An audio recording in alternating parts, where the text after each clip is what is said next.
Well, last week was definitely not what I envisioned happening. I thought we would come out with a win. Definitely was a good game though. I mean, give credit to the Rams. They played a hell of a game. They did end up pulling it out.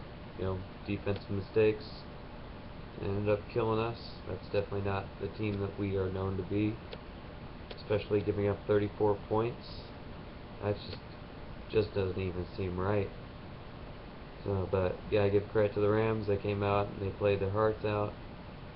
I'm surprised that a special teams trick play wasn't pulled by Jeff Fisher, because last few years he's really been known to do that, and it's really burned us. But anyways, it was a good game.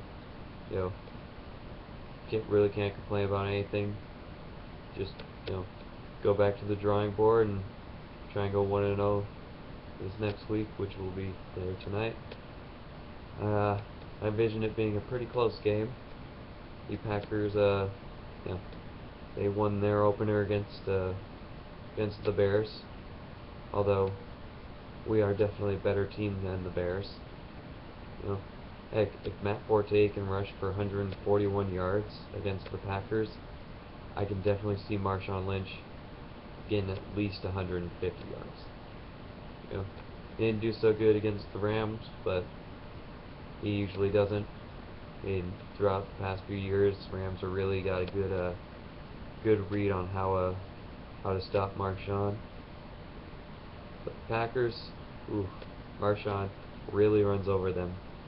Like, he just fucking demolishes them. Anyways, like I said, should be a great game. I envision it being a close match. Russell Wilson hasn't played football in Wisconsin since its college days, so this will be like a kind of a coming home type thing for him. You can see him throwing for like about, say, 273, probably with at least 50 yards rushing, a couple TDs. Marshawn Lynch, I see running for about, like I said, at least 150. I'll say 164 yards and a touchdown. Jimmy Graham, he had a good first game as a Seahawk last week. Got a touchdown pass, the only touchdown pass of the game that Russell Wilson threw, 50 some yards. So wasn't too bad of a season opener. I expect him to get better groove this week. Probably have him around 87 yards, and you can see him getting another touchdown. Our defense, I expect our defense to really step it up. Of course, it is prime time, that's when they really shine. But Aaron Rodgers, he did torch us in the NFC Championship game, but we ended up coming back and winning. But like people say, it's a new season. That was last year. But I can definitely see the Packers still reeling from that loss.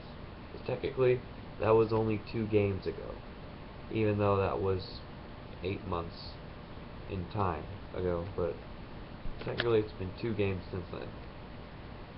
So I see our defense allowing no more than 20 points.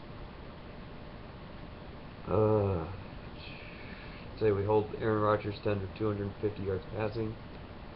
Hold the rushing to under 100 yards. I could see Rodgers getting like 2 touchdown passes though.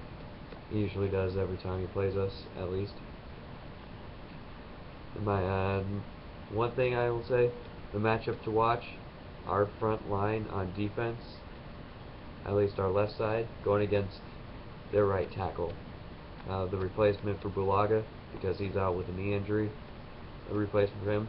I can see him having a hard time adjusting, especially prime time, being that it is. There's a few other people. I can see Russell Wilson taking a few deep shots with the backup safety if Morgan Burnett's not playing.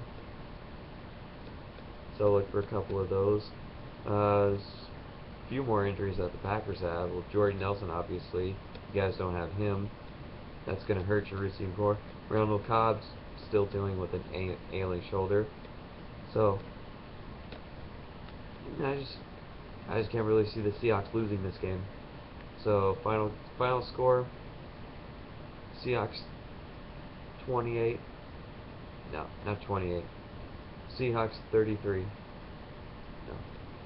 Okay. Yeah. Seahawks 33. Packers 17.